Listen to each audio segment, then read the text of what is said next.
rise.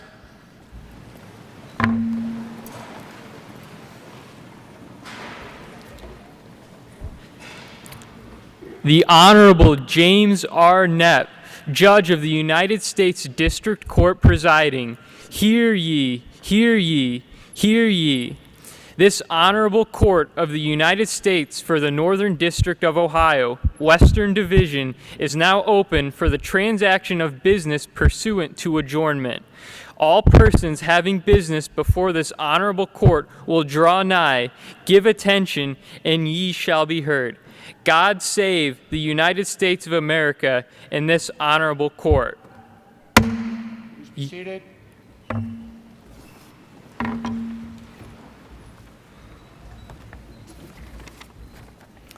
Good morning. On behalf of President Catherine Fell, the entire faculty and staff and students of the University of Findlay, I bid you a warm welcome on this auspicious day.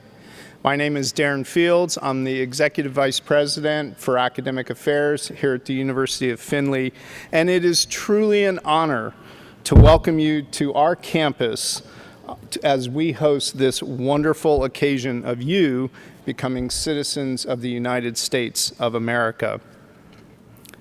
We are always proud to serve as a host location for this ceremony, and we are pleased to be able to celebrate and share this day with your friends and your family and with you.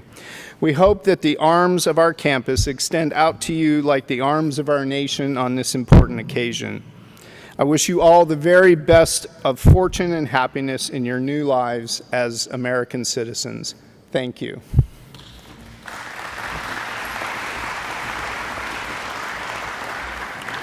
Good morning, everybody. My name is Jim Knapp, and I'm a judge at the federal court in Toledo, which this Findlay is part of the Northern District of Ohio, Western Division.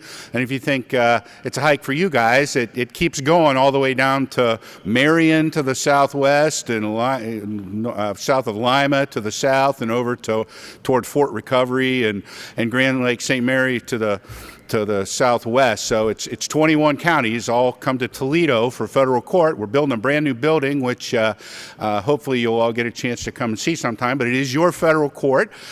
This is a session of the federal court, just like we were in the courthouse, but little pro tip, you would not all fit in any of the courtrooms we have there right now. So we're building a new courthouse. You wouldn't fit in any of those either, but it'd be a closer call. This is one of my favorite things to do as a federal judge, and I won't say it is my favorite thing to do as a federal judge, and we'll talk more about that later. Certainly want to thank the Oilers here at the University of Findlay for their hospitality, both to me and my staff and to all of you. They have rolled out the proverbial red carpet, and you're in for a special ceremony today. On behalf of the United States District Court, there's a few folks I'd like to recognize, and I didn't take attendance, so if somebody's not here, I promise you they are here most of the time, so we'll throw them some love one way or the other. First of all, we'll start with the mayor, Mayor Mernon from Findlay. Okay. I hate to do this to you, but this will take too long if we clap for everybody. We'll give the mayor some love first, but everybody else, let me get through the list, and then we'll clap especially hard for all of them. Erica Kraus from Senator Brown's office. We have Roy Palmer from Senator Vance's office with us this morning. We have Barbara Orange from Congressman Bob Latta's office, and she just got elected chairman of the Lucas County Republican Party last night, so she's a big shot twice removed or something like that. We have Cam Warner from Congressman Jim Jordan's office.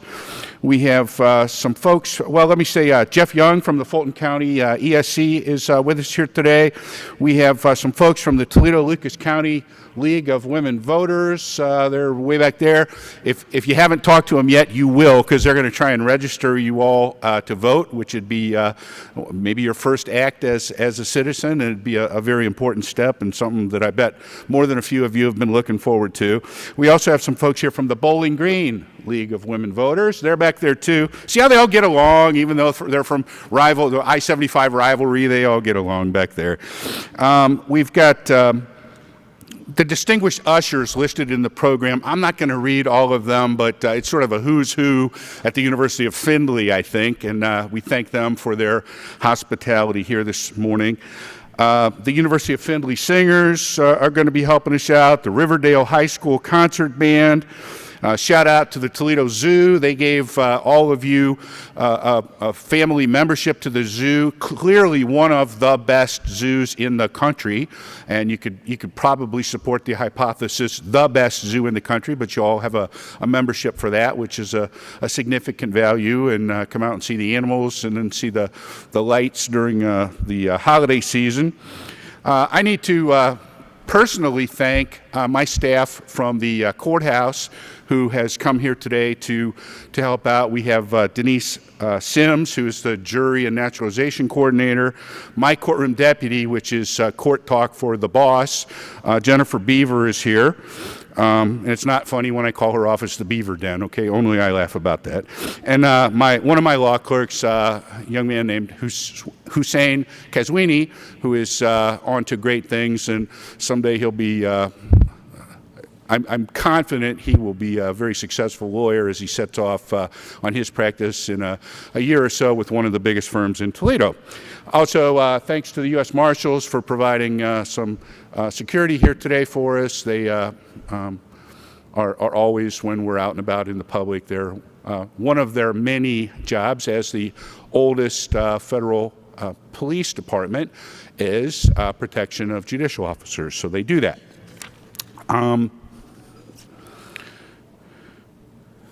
At this point, I would ask you all to please rise, and men who are not in uniform, please remove your hats as we join with the University of Findlay Singers for our national anthem.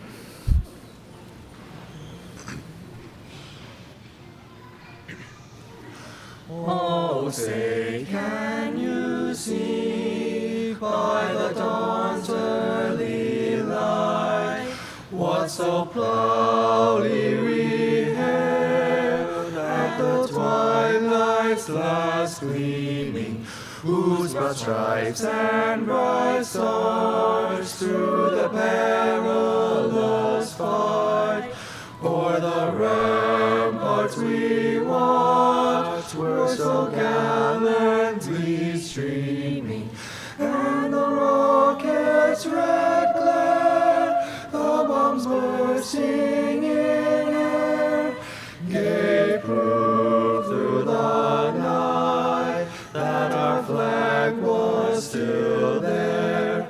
Oh, say, does that star-spangled banner yet wave o'er the land of the free and the home of the brave?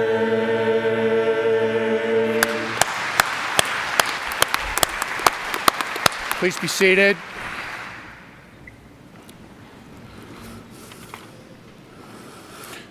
I will now call upon United States Citizenship and Immigration Service Officer Scott Farkas to present the candidates for citizenship and to attest to their qualifications. Thank you, Your Honor. Thank you, Your Honor. At this time, it is my privilege to present to the court 58 applicants for naturalization. Each applicant has been examined by an officer of the United States Citizenship and Immigration Services, and each applicant has been found to be eligible for naturalization. USCIS now comes before the court to move that all candidates be naturalized.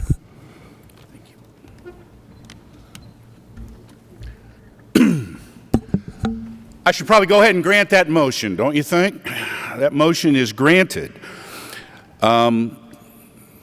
Ladies and gentlemen, our new citizens, the citizenship oath is printed on the back of your program. Please stand, raise your right hand, and repeat after me.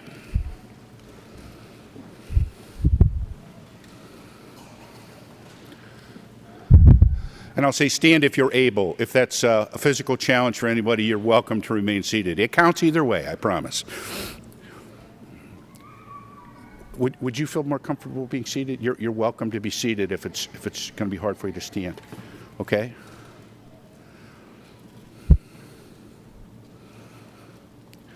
I hereby declare on oath that I absolutely and entirely renounce and abjure all allegiance and fidelity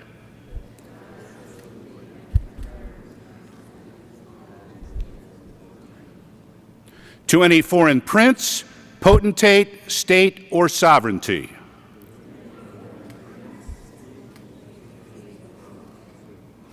of whom or which I have heretofore been a subject or citizen,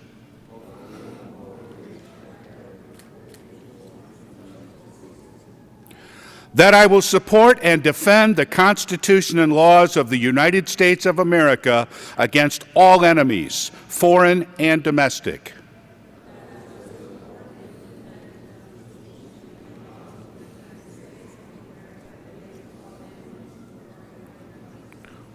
that I will bear true faith and allegiance to the same, that I will bear arms on behalf of the United States when required by law,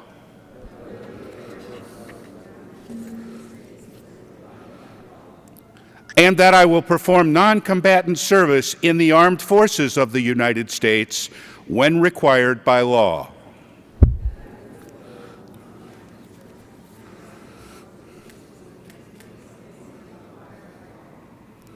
that I will perform work of national importance under civilian direction when required by the law,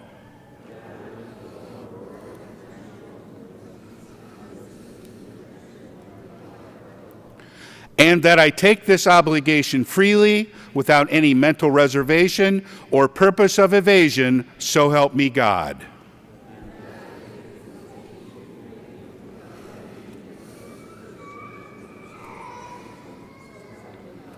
Congratulations, ladies and gentlemen.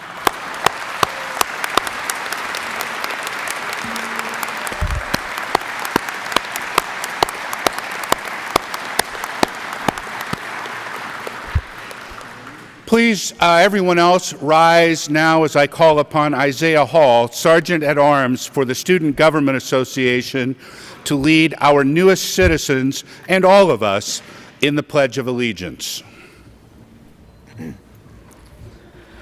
I pledge allegiance to the flag of the United States of America and to the republic for which it stands, one nation, under God, indivisible, with liberty and justice for all.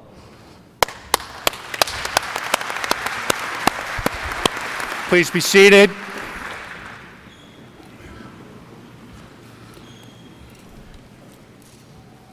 I'm pleased to now present Hannah Benton, a junior at Findlay High School and a field commander in the marching band, as well as a member of the symphonic choir, jazz band, and wind ensemble. She's a member of the Science National Honor Society, the Ethics Bowl team, and the We the People team. Hannah will speak to us about the benefits of citizenship. Hannah?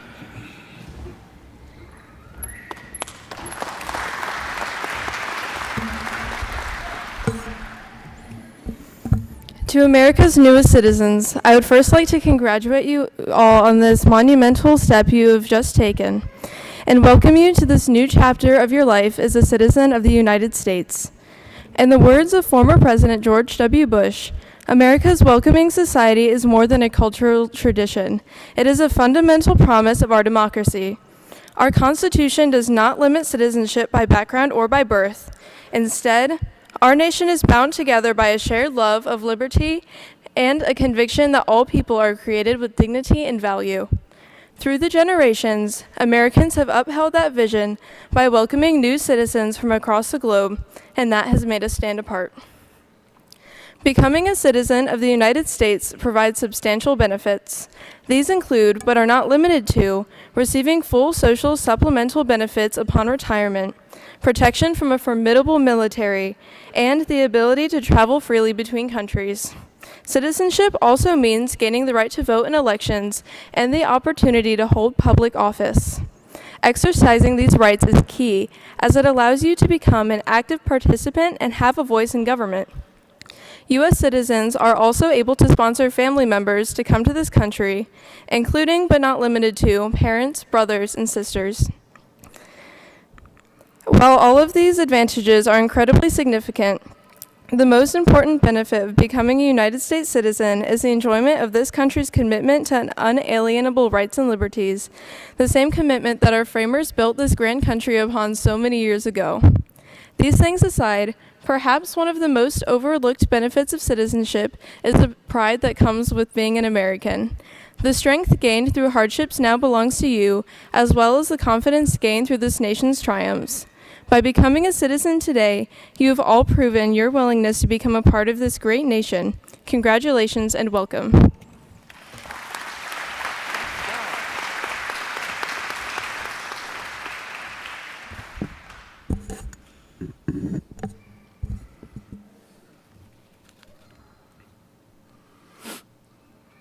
Now to talk to us about the rights of citizenship, I call upon Kiana Thomas, Senior Class President from Macomb High School.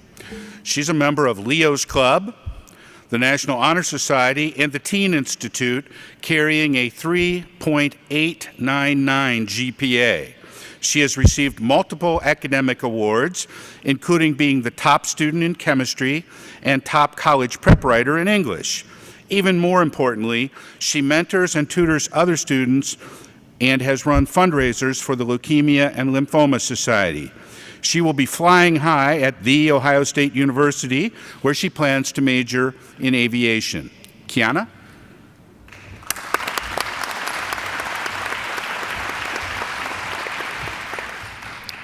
Good morning. I would like to thank you all for the opportunity to speak at this wonderful event. First, I would like to congratulate all of the new citizens this morning for all their hard work and relentless dedication to achieving this fulfilling milestone in their journey. We welcome the many talents, ideas, and contributions you have been making our country for better and stronger. Today we gather and we are reminded of the profound significance of citizenship. Citizenship is a commitment to the ideals of a society, to the responsibilities that come with belonging, and to the rights that empower individuals within that society. It is the bond that ties us together, regardless of our differences, and forms the foundation of our collective identity. Citizenship comes with certain fundamental rights that are crucial to the progression and will of every individual's individual journey. Life, liberty, and security are all critical rights given to every citizen in this country. Along with these rights, you can express yourself freely and openly, from speech to religion. As a citizen in America, you are given equal treatment under the law and the opportunity to be part of the justice system. Furthermore, you are now allowed to vote and hold public office, and we hope you seize the opportunity to do so. While the citizenship rights are so grand, so are the effort and dedication you put into being here today. The rights of citizenship are not bestowed upon us lightly. They are the result of centuries of struggle, sacrifice, and progress. Yet with each step forward, we have reaffirmed our commitment to the principles of equality, justice, and freedom. While the pathway to earn citizenship may not have been the easiest, we hope it is rewarding. In the words of the former President Clinton, now we each must hold high the torch of the citizenship in our own lives. None of us can finish this race alone. We can only achieve our destiny together, one hand, one generation, and one America connecting to another. Thank you once again for the opportunity to speak, and congratulations again, citizens.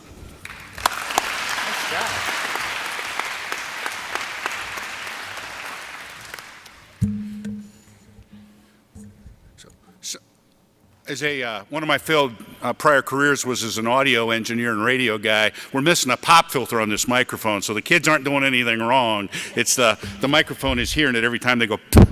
See what I did there? So, yeah. So thanks, folks.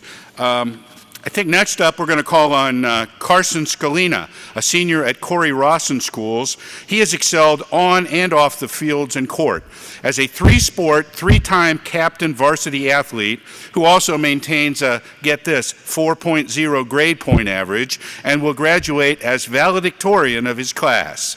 An Eagle Scout, Carson also volunteers with 4-H and Hancock Youth Leadership. Another Buckeye, Carson plans to major in biology at The Ohio State University and ultimately attend dental school. He will be talking to us this morning about the responsibilities of citizenship.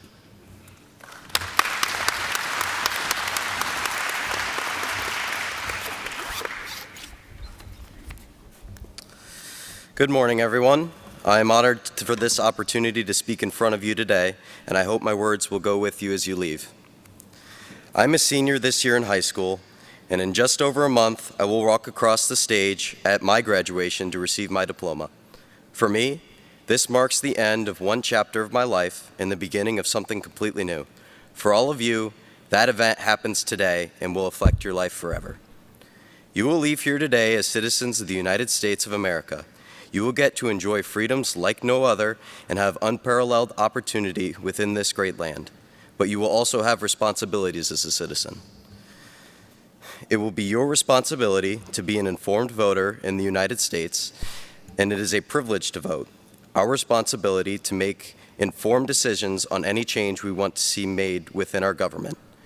We have the right to cast our ballots based on our own personal values and what we believe is right, not based on the opinions or influence of someone else. It will be your responsibility to both pay your taxes and serve on the jury if called. Both of these obligations should be done with honesty and pure intent. It is upon both of these our government and justice system operate, so they both carry great weight. Last, and certainly not least, will be your responsibility to respect the views and opinions of others. A person's circumstances, life experiences, and moral values are all factors that go into making up one's own personal beliefs and opinions. This leads opinions in our country to vary greatly. What others think may not always align with your own thought process. However, it is the responsibility of our citizens to view each other's opinions with the same level of respect they wish they would treat their own. The United States of America is a land of free speech and expression due to this mutual respect of opinions. It is time for you to put your responsibilities into action. All of the hard work you put in to become a citizen does not end today when you walk out the doors. Now that you are a citizen, you've made a lasting commitment to yourself, your family, and your newfound nation that you will strive every day to make your life and the lives of the people around you better. You have a tremendous opportunity before you, and I encourage you all to make the most of it. Once again, congratulations on your achievement, and I wish you all the best of luck.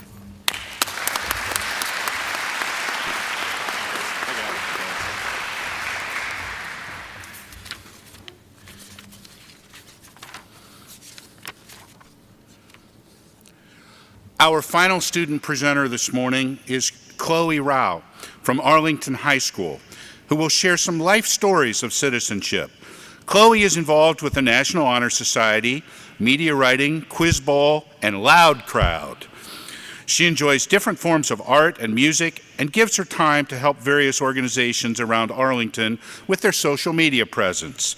She plans to pursue her passion for marketing at Rhodes College. Chloe?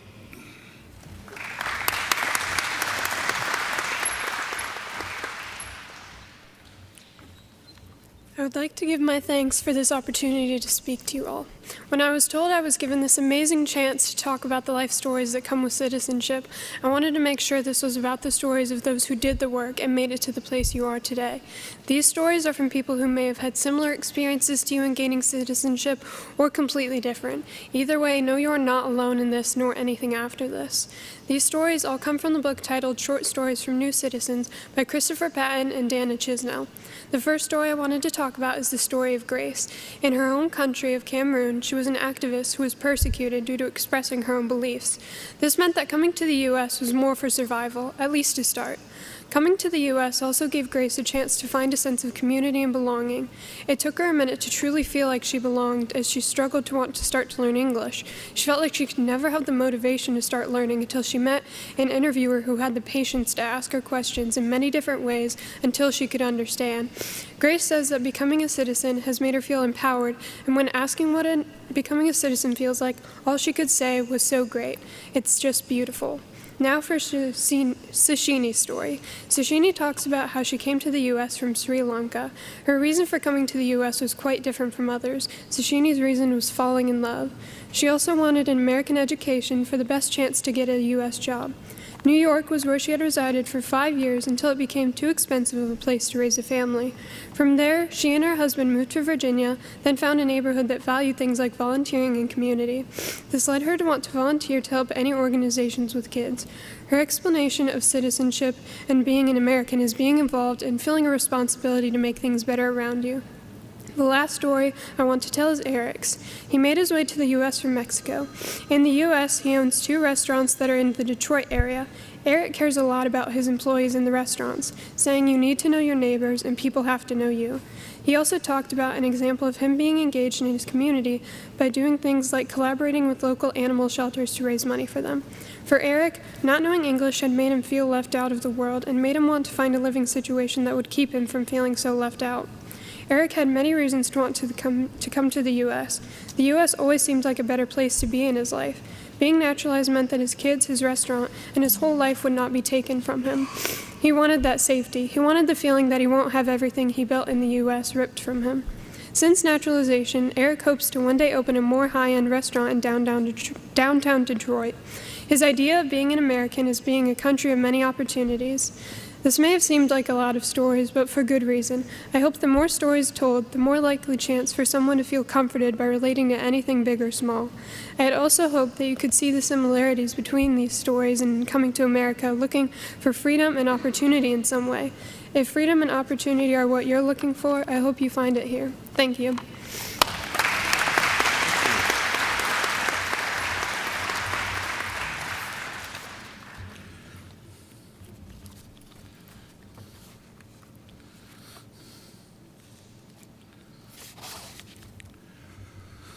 So I think I already tipped my hand about this, but the coolest part about my job is naturalization ceremonies, and I've done dozens and probably, well, certainly dozens of them, probably getting closer to 100 as we go through the years. I've been a federal judge for 14 years. I am deeply touched by you all allowing me to be the first person to greet you during that citizenship oath. I'll give you a little inside baseball. I have never led a group of citizens in that oath without a tear in my eye and a little crackle in my throat. And I made it through this morning without gasping or anything, but I allow myself to see this through your eyes. And I look at you all as you recite those words, and I think what a big deal that really is, and how amazing that I, a farm boy from Northeast Ohio who didn't know a lawyer growing up, is somehow standing in front of an assembly like this and leading you in that oath. If that's not a testimonial to this country, I don't know what is. If you need to feel better about the next generation, take 30 seconds and reflect on the young people who just talked to you here today. It's pretty powerful. Your naturalization comes at a time of year when we have many opportunities to celebrate accomplishment. We talked about these young people graduating from high school and going on to their next adventure. They look forward to boundless opportunities that the future holds. We also, as part of celebrations of graduation and of new citizens, we pause in gratitude a little bit to thank the folks who made their graduations possible, who made your journey here today possible. Rarely do any of us accomplish great things without a network of other people there to pick us up and dust us off when we stumble. And I'm sure that you all, if you think about it, have some individuals who you would like to be grateful toward. Graduation, as I think Carson might have alluded to, is the end of one chapter and the beginning of a next chapter, right? It's a finish line in a race, but the next race is right there. You don't get to go sit on the bench for a while. You're running the next race already. Graduation. These folks are all going off to colleges and careers. I'm going to go off next week and watch my youngest son graduate from graduate school at Michigan State. I see in him and I see in them some of the same things I see in you all. A sense of great accomplishment for attaining something that you worked so hard for, as well as a sense of excitement for the next chapter in your lives. And let's be honest, perhaps a little bit of fear and trepidation about the possibility, with great freedom comes the opportunity for failure sometimes. But the measure of a person's character isn't whether they stumble, it's do they pick themselves back up and learn from that mistake and do better next time? And so it's perfectly natural to have a little bit of fear as part of a great accomplishment with something like graduation or becoming a citizen. But it's well placed, and I assure you, we all stumble from time to time. We pick ourselves up, we dust ourselves off, and we get on with it.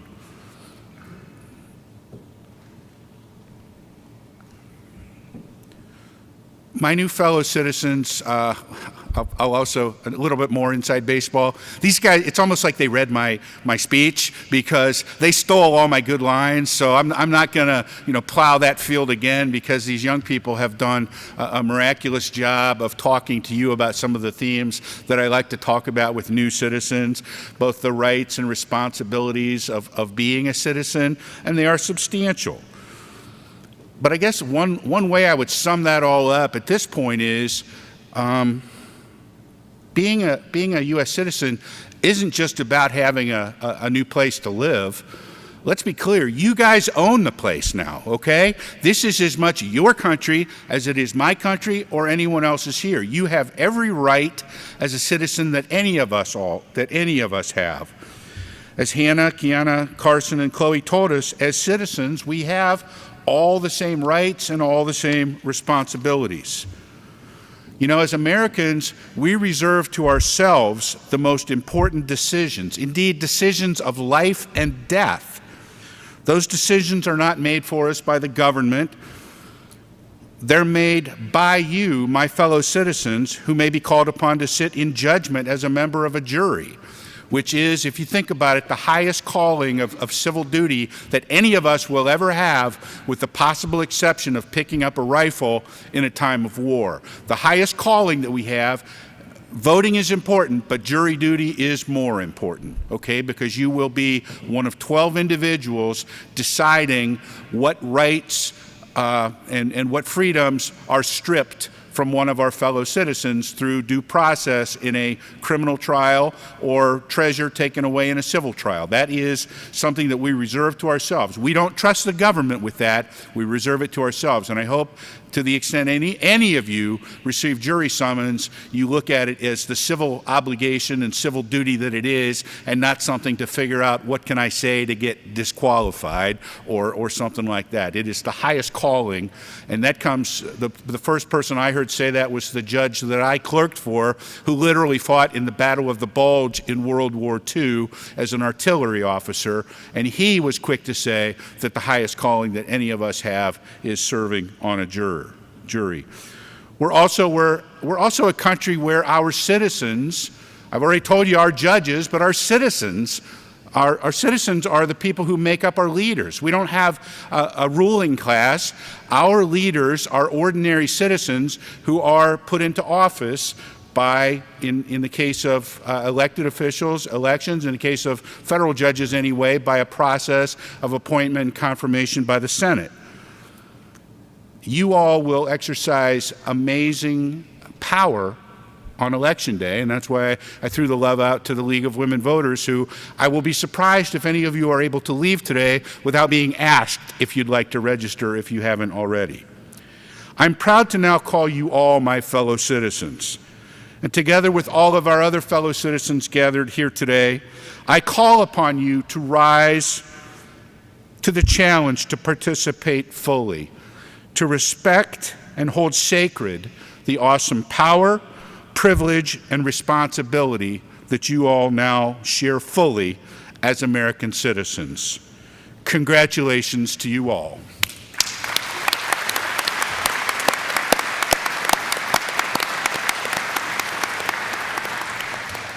Now, Officer Farkas will present your certificates, and I'd ask our dignitaries if we'd like to form a receiving line. We'll go, the new citizens will progress from this way. We'll start at the podium and go on down. Officer Farkas will be here at the podium reading your names. He'll hand me the certificates. I will hand them to you, and then everyone else who would like to wish you well can do so. And I'll just tell you, sometimes it's a little hard to get the perfect picture while we're doing this. I'll stick around a few minutes after the ceremony today if any of you want to take a picture of a little reenactment of you getting your certificate or just take a picture.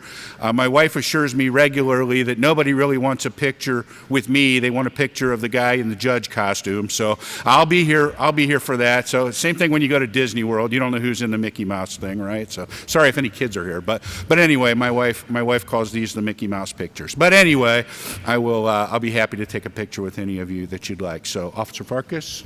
Oh, right, in my blind spot. Right.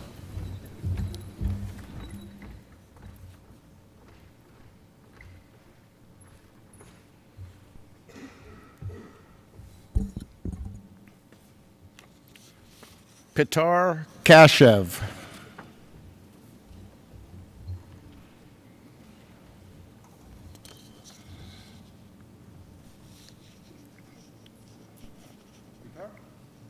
Kashif Ali.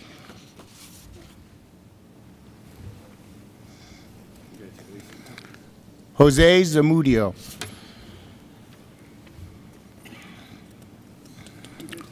Onye Acuna.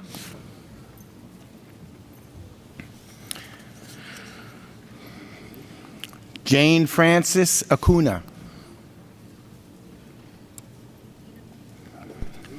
Asma Al-Khalaf.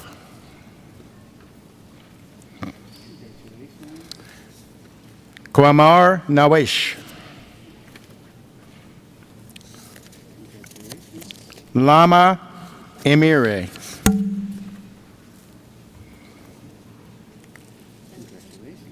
Farouk Talab. Ahmed Shahita. Jocelyn Perez. Hannah Gareffi. Kareem Jamal.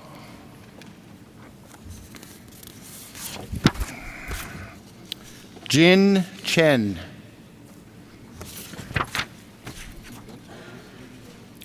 JC Bruno.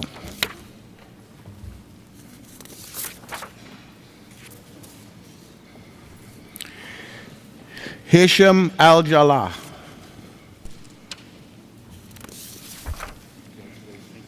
Dejana Caudle.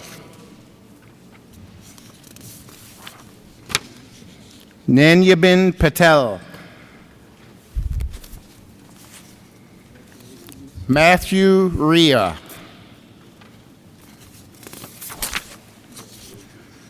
Michelle Ria.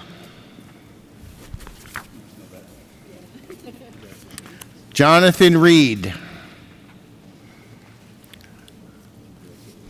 Ka Boy.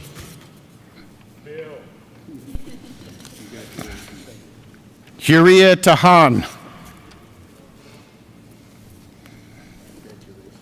Jackson Ruggiero. Nurhan Yaha. Claire Langrish. Sharam Sabiri. Simeon Langrish. Taha Al-Yusuf. Jennifer Vergara. Tatiana Draguta. Rosita Ubaldo.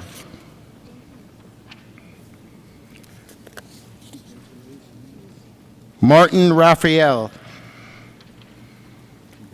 Sung Boy. Roman Thang. Ali Owendeno. Sally Candy.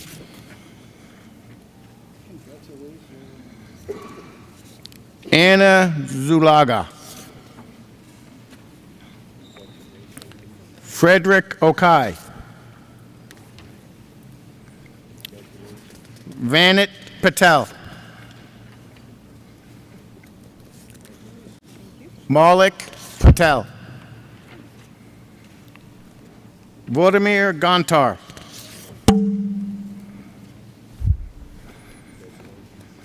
Ashok Patel.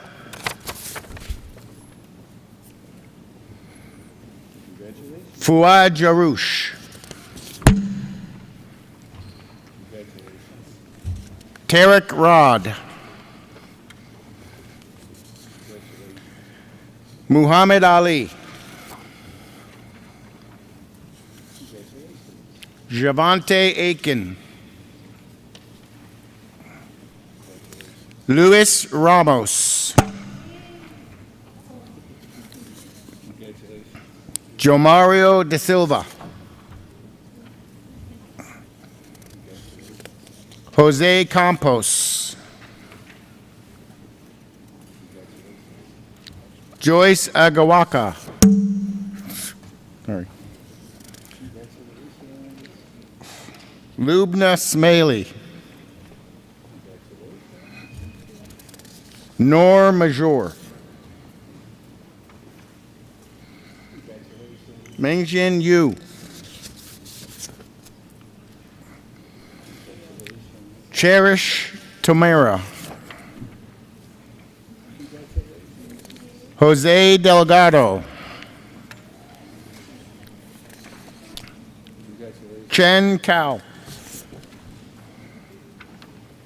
Eric Smith.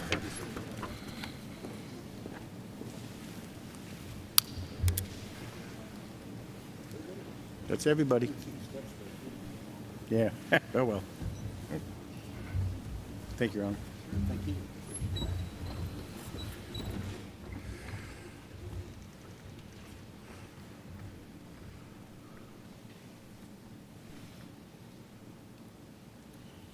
One more time, folks.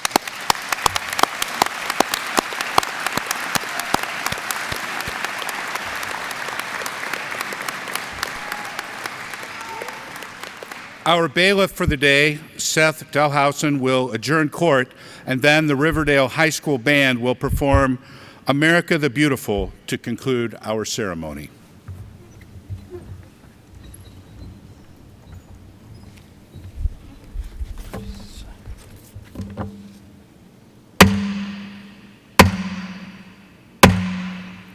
This honorable court is now in recess.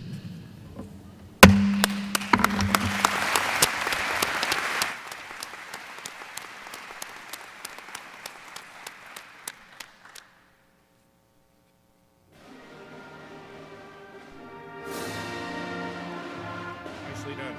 Thank you, thank you.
dismissed.